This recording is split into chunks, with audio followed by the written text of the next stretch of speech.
జై శ్రీరామ్. మహామహిమాన్విత పుణ్యక్షేత్రమైన కాశీ నుండి భక్తులందరినీ ఆశీర్వదిస్తూ, కాశీకి కొన్ని కోట్ల మంది దర్శించాలని అనుకుంటూ ఉంటారు. భక్తులందరూ కూడా రావాలని దర్శించాలని అనుకుంటూ ఉంటారు. కానీ ఎలా వెళ్లాలో తెలియదు, కాశీలో ఎక్కడ ఉండాలో తెలియదు, ఏమి దర్శించాలో తెలియదు, ఎంత ఖర్చు అవుతుందో అని భయపడుతూ ఉంటారు. అందరి సౌకర్యార్థం ఈరోజు కాశీకి ఎలా రావాలి అనేటటువంటి విషయాన్ని నేను మీకు తెలియజేస్తున్నాను. ముందుగా మనకి సికింద్రాబాద్ నుంచి ప్రతిరోజు ఉదయం 9:30కి ట్రైన్ ఉంటుంది. ఈరోజు 9:30కి ఎక్కితే రేపు మధ్యాహ్నం 1:30కి మనం కాశీ చేరుకుంటాం. ఇక చూడండి ఎంత తక్కువ ఉందో. స్లీపర్ క్లాస్ కేవలం 685 రూపాయలు మాత్రమే. రాను పోను సుమారుగా 1400 అవుతుంది అంతే. ఇక 2 టైర్ ఏసీ 1790, 3 టైర్ ఏసీ 2570 ఈ విధంగా ఉంటుంది. ఇక విజయవాడ నుంచి గంగా కావేరి ఎక్స్ప్రెస్ ఉంది, కాశీ టెంపుల్ ఎక్స్ప్రెస్ అనేటటువంటి ట్రైన్లు ఉన్నాయి. వాటి ధరలు కూడా ఇలాగే ఉన్నాయి ట్రైన్వి. ఇక ఈ మధ్య ఫ్లైట్ టికెట్స్ చాలా తగ్గాయి. కేవలం 11,000 రూపాయలే రాను పోను. చాలా తక్కువగా ఉంది. కాశీకి అవకాశం ఉన్నవారు ఈ విధంగా ఫ్లైట్ లో వచ్చేసేయండి. ఇక కాశీకి వచ్చిన తర్వాత ఎక్కడ ఉండాలి అనేటటువంటి విషయాన్ని నేను మీకు తెలియజేస్తాను. మనకు ఒక 2 రోజులు 3 రోజులు, ఒక 2 రోజులన్నా ఉండేట్టుగా కాశీకి రావాలి. మరి ఒక్క రోజు అంటే కొంచెం శ్రమ అవుతుంది. 2 రోజులు ఉంటే ప్రధానమైన దేవతలను దర్శించి వెళ్ళవచ్చు. కాశీ విశ్వనాథుడి ఆలయం దగ్గర ఉండడం ఉత్తమం.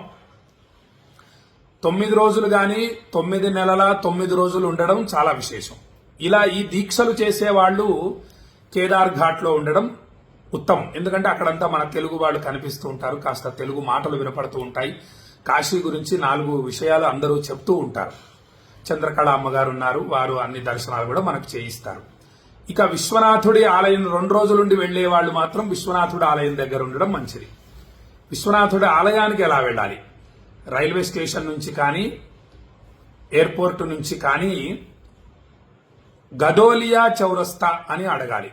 అడిగితే వాళ్ళు గిరిజాఘర్ దగ్గర వదిలిపెడతారు, ఆటో వాళ్ళు లేదా కారు. గిరిజాఘర్ దగ్గర నుంచి కొద్దిగా నడవవలసి ఉంటుంది విశ్వనాథుడి ఆలయం దగ్గరికి. అంటే విశ్వనాథ్ మందిర్ కైసా జానా హై అని అంటే ఎవరైనా చెప్తారు. విశ్వనాథుడి గుడి దగ్గరలో సాక్షి గణపతి స్వామి వారి ఆలయం ఉంది. అక్కడ నుంచి కొంచెం 10 అడుగులు వేస్తే గోల్డెన్ లాడ్జ్ అనేటటువంటి మంచి భక్తులు, శివభక్తులు, అక్కడ మీరు ఉండడానికి అవకాశం ఉంటుంది. ఇక నాన్ ఏసీ అయితేనేమో సుమారుగా 1000 నుంచి 1200 అలా ఉంటుంది. ఏసీ అయితే 1500, 2000 అలా ఉంటాయి. ఇది ఒక ముగ్గురికి అవకాశం ఇస్తారు, 3, 4. అంతకన్నా ఎక్కువ ఉంటే మళ్ళీ విడిగా ఇంకో రూమ్ తీసుకోవాల్సి ఉంటుంది. ఈ విధంగా తీసుకున్న తర్వాత చక్కగా రూమ్ లో స్నానం చేసేయండి. ముందు స్నానం చేసిన తర్వాత మీరు శుభ్రవస్త్రాలు ధరించి, విభూతిని ధరించి గంగమ్మ దగ్గరికి వెళ్ళండి. దశాశ్వమేధ్ ఘాట్ కైసా జానా హే అని అడిగి ఆ దశాశ్వమేధ్ ఘాట్ లో చక్కగా గంగా నది తీరానికి వెళ్లి అక్కడ బ్రాహ్మణోత్తములు ఉంటారు. వాళ్ళ దగ్గర చక్కగా సంకల్పం చెప్పించుకోండి. ఒక 100 రూపాయలు, 200 మీ శక్తిని అనుసరించి ఇస్తే వాళ్ళు సంకల్పం స్నానం చేయిస్తారు. వాళ్ళు చెప్తారు సంకల్పం. ఆ సంకల్పం చెప్పించుకున్నాక కుడికాలు నెమ్మదిగా పెట్టి దిగండి. మొదటి మెట్టు జారి పడతారు, పాచి ఉంటుంది, చాలా జాగ్రత్త. గంగా జలంలో గంగమ్మ తల్లిని పసుపు కుంకుమలతో ముందు పూజించండి. పూజించిన తర్వాత కుడికాలు ముందు పెట్టి కూర్చొని దిగండి. దిగి చక్కగా 3 మునకలు గాని 5 మునకలు గాని స్నానం చేయండి. చేసిన తర్వాత సూర్యుడికి అర్ఘ్యం వదలండి. వదిలిన తర్వాత విశ్వనాథుడికి అభిషేక నిమిత్తం ఒక చిన్న బాటిల్లో, శుద్ధమైన బాటిల్లో నీళ్లు తీసుకోండి. అక్కడ దొరుకుతాయి. ప్లాస్టిక్ బాటిల్ కాకుండా మీరు ఇంటి నుంచి రాగి బాటిల్ తెచ్చుకోవడం ఉత్తమం నన్ను అడిగితే. సరే, ఏదో ఒక బాటిల్లో ముందు గంగాజలం తీసుకోండి. తీసుకొని మళ్ళీ ఇంటికి రండి. ఇంటికి వచ్చిన తర్వాత ఇప్పుడు మనం ఏ దేవతల్ని దర్శించాలి అనేటటువంటి దానికి ఋషులు మనకు తెలియజేశారు. విశ్వేశం మాధవం ఢుంఢిం దండపాణించ భైరవం వందే కాశీం గుహాం గంగాం భవానీం మణికర్ణికాం. కాశీలో 33 కోట్ల మంది దేవతలు ఉంటారు. అందరిని దర్శించాలంటే అసలు మన జీవితకాలం సరిపోదు. కాబట్టి ముందు మనం 2 రోజుల వ్యవధి పెట్టుకొని కాశీకి వచ్చాం కాబట్టి ఈ 10 దేవతల్ని దర్శించాలి. ఈ 10 దేవతలు ఎక్కడ ఉన్నారు అనేటటువంటి విషయాన్ని కూడా మీకు వివరంగా తెలియజేస్తాను. మనకు విశ్వనాథుడి ఆలయానికి 4 గేట్లు ఉంటాయి. గేట్ నెంబర్ 1 దగ్గర ఢుంఢి గణపతి ఉంటాడు. అక్కడ గరిక దొరుకుతాయి, పుష్పాలు దొరుకుతాయి. అవి తీసుకొని ఢుంఢి గణపతిని చక్కగా పూజించండి. దర్శనానికి వెళుతూ సెల్ ఫోన్లు తీసుకెళ్లవద్దు. కేవలం డబ్బులు మాత్రం పెట్టుకోండి దగ్గర, అంతే తప్పించి ఇంకేవి తీసుకెళ్లనివ్వరు లోపలికి. ఢుండి గణపతిని పూజించిన తర్వాత స్వామివారి పాదాలకు నమస్కరించి లోపలికి వెళ్ళండి. వెళ్లి విశ్వనాథుణ్ణి దర్శించండి. ఆవు పాలు, మీరు గంగాజలం తీసుకున్నారు కదా, గంగా స్నానం చేసిన తర్వాత ఒక బాటిల్తో, ఆ బాటిల్ జలం తీసుకొని రండి. చక్కగా స్వామివారి నామాన్ని జపించండి. కాశీ విశ్వనాథాయ నమః అంటూ లైన్లో నడుస్తూ ఆ జలాన్ని అభిమంత్రించండి. అభిమంత్రించి లోపలికి వెళ్లిన తర్వాత గర్భాలయంలోకి ప్రవేశం అనేది కొంచెం కష్టమైన విషయమే. వాళ్ళు ఒక ధారా పాత్ర పెడతారు. ఆ పాత్రలో నీళ్లు పోస్తే అవి వెళ్లి విశ్వనాథుడి మీద పడతాయి. చక్కగా హరహర మహాదేవ హరహర మహాదేవ అంటూ నీళ్లు పోయండి. ఆ జలం వెళ్లి విశ్వనాథుడి మీద పడతాయి. స్వామిని చక్కగా దర్శించండి. పోలీసులు తోసేస్తూ ఉంటారు, కంగారు పడకండి. చక్కగా దర్శించేసుకొని నన్ను తోస్తావేంటి, గొడవలు పెట్టుకోకూడదు. దర్శనం చేసుకొని ఆ గుళ్ళో అభిముక్తేశ్వరుడు ఉంటాడు. ఆ అభిముక్తేశ్వరుని తాకి నమస్కారం చేసుకోవచ్చు. నమస్కారం చేసుకోండి. ముక్తి మంటపం ఉంటుంది. ఆ ముక్తి మంటపంలో కూర్చొని ఒక 5-10 నిమిషాలు కాశీ విశ్వనాథాయ నమః, కాలభైరవాయ నమః అనే నామాల్ని జపించండి. జపించిన తర్వాత మీరు అన్నపూర్ణ అమ్మవారి ఆలయానికి రండి. అన్నపూర్ణ అమ్మవారిని దర్శించండి. అక్కడే యంత్రేశ్వరుడు ఉంటాడు. యంత్రేశ్వరుని దర్శించండి. కాళీమాత అమ్మవారి ఆలయం ఉంటుంది అన్నపూర్ణ అమ్మవారి ఆలయంలోనే. అక్కడ ఒక పక్కకి భవానీ అమ్మవారు ఉంటుంది. అడగండి, చెప్తారు. భవానీ అమ్మవారిని చిన్న విగ్రహం దర్శనం చేసేసుకోండి. ఆ తర్వాత మీరు విశాలాక్షి మందిర్ కైసా జానా హే అని విశాలాక్షి అమ్మవారి ఆలయం కూడా దగ్గరే ఉంటుంది. విశాలాక్షి అమ్మవారిని దర్శనం చేసుకోండి. మీకు చెప్పడం మర్చిపోయాను, 100 రూపాయలు ఇస్తే అన్నపూర్ణ అమ్మవారి ఆలయం గర్భాలయంలోకి ప్రవేశం చేసుకోవచ్చు. వెళ్లి చక్కగా అన్నపూర్ణ అమ్మవారిని దర్శనం చేసుకోండి. చేసుకున్న తర్వాత విశాలాక్షి అమ్మవారి దగ్గర 200 ఇస్తే అమ్మవారి ముందర శ్రీచక్రం ఉంటుంది. ఆ మహామహిమాన్వితమైన శ్రీచక్రానికి అమ్మవారిని చూస్తూ కుంకుమార్చన చేసుకోండి. చేసుకున్న తర్వాత గేట్ నెంబర్ 4 కైసా జానాహే అని అడిగి అక్కడికి వెళ్ళండి. అక్కడ దండపాణి ఉంటాడు. సంభ్రమ విభ్రములు మరియు దండపాణి అక్కడే ఒకే ఆలయంలోనే. ఆ స్వామిని దర్శించండి. ఆ దర్శించిన తర్వాత అక్కడ మీకు ఆటోలు దొరుకుతాయి. ఆటోలో కాలభైరవ స్వామి వారి ఆలయానికి వెళ్ళండి. ఆ ఆటో అతన్నే మాట్లాడండి. కాలభైరవ స్వామిని దర్శించిన తర్వాత కాశీపుర అనే దగ్గర కాశీ మాత అమ్మవారి ఆలయం ఉంటుంది. ఆ అమ్మవారిని దర్శించండి. తర్వాత ఆది గంగ ఉంటుంది, జైత్పుర. ఆది గంగ ముందు గంగ కన్నా ఆ ఆది గంగ వచ్చిందనమాట. అక్కడ ఆది గంగను దర్శించండి. అక్కడ గుహలు ఉంటాయి. ఒక గుహ ఉంటుంది. ఆ గుహని నమస్కారం చేసుకోండి. ఈ 2 కూడా జైత్పురాలోనే ఉంటాయి.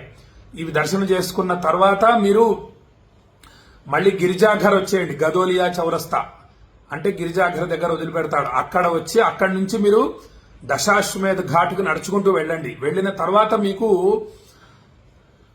ఆ పడవలో పంచగంగా ఘాట్ జానా హే అని అడగండి. ఒక 500-1000 తీసుకుంటాడు పడవ అతను. ఆ పంచగంగా ఘాట్ లో వదిలిపెడతాడు మిమ్మల్ని. అక్కడ మణికర్ణికా ఘాట్ కూడా పక్కనే ఉంటుంది. ఆ మణికర్ణికా ఘాట్ ముందు పంచగంగా ఘాట్కు వెళ్లి ఆ మెట్లెక్కాలి. అక్కడ బిందు మాధవుడు ఉంటాడు. ఆ బిందు మాధవుని దర్శించుకొని కిందకు వచ్చి మణికర్ణికా ఘాట్కు నడుచుకుంటూ వెళ్ళొచ్చు. పెద్ద దూరం ఉండదు. ఇబ్బంది అనిపిస్తే పడవలో వెళ్ళండి. వెళ్లి మణికర్ణికా ఘాట్ లో స్నానం చేసి మళ్ళీ మీరు విశాలాక్షి ఘాట్ అని అడగండి. ఆ విశాలాక్షి ఘాట్ దగ్గర మిమ్మల్ని వదిలిపెడతాడు పడవతను. అక్కడి నుంచి మీరు మెట్లెక్కవలసి ఉంటుంది. మీరు మళ్ళా మీ యొక్క రూమ్ కి చేరుకుంటారు. ఇదంతా కూడా ఒక 2 రోజుల వ్యవధిలో, 1 రోజులోనే పూర్తి చేసుకోవచ్చు. కాస్త ఓపిక ఉన్నవాళ్ళు, కాస్త వయస్సు మీద పడ్డ వాళ్ళు అయితే 2 రోజుల్లో ఈ ప్రధానమైనటువంటి దేవతల్ని దర్శించుకొని ఇంటికి వెళ్ళవచ్చు. ఇబ్బంది ఉండదు. ఇక వీటికి అయ్యే ఖర్చు ఏంటంటే అంటే మనకి ట్రైన్కి అయితే 1500 అవుతుంది పోను రాను. ఇక ఫ్లైట్ అయితేనేమో ఈ మధ్య తగ్గాయి 11,000 అవుతుంది రాను పోను. ఆ తర్వాత ఈ రూముల ఖర్చులు ఏమో సుమారుగా 3,000 అవుతాయి 2 రోజులకి. తర్వాత ఈ ఆటోలు ఈ ఖర్చులన్నీ ఒక 2,000 అవుతాయి. సరే బ్రాహ్మణోత్తములకు ఏదైనా దక్షిణలు అవి ఇచ్చినా ఒక 1,000 రూపాయలు అవుతాయి. మొత్తం కలిపి సుమారుగా ఒక 6,000 నుంచి 7,000 రూపాయల లోపే అవుతాయి. కాబట్టి చక్కగా రండి, కాశీ విశ్వనాథుడిని దర్శించండి. కొన్ని కోట్ల రూపాయల సంపదతో సమానం ఆధ్యాత్మిక సంపద ఇది. మనం సుమారుగా 10,000 రూపాయలు మాత్రమే ఖర్చు చేస్తే కోటాను కోట్ల రూపాయల ఆధ్యాత్మిక సంపదని తీసుకొని వెళ్ళవచ్చు. అనేక సమస్యలు తీరిపోతాయి, సమస్త దోషాలు భస్మమైపోతాయి, అనేక మానసిక చింతలన్నీ కూడా తొలగిపోతాయి, శరీరంలోని అన్ని అనారోగ్య బాధలు భస్మమైపోతాయి, తొలగిపోతాయి. ఇక అనేక కోరికలు, ధర్మమైన కోరికలు అనేక ఉంటాయి, మనిషికి సహజం.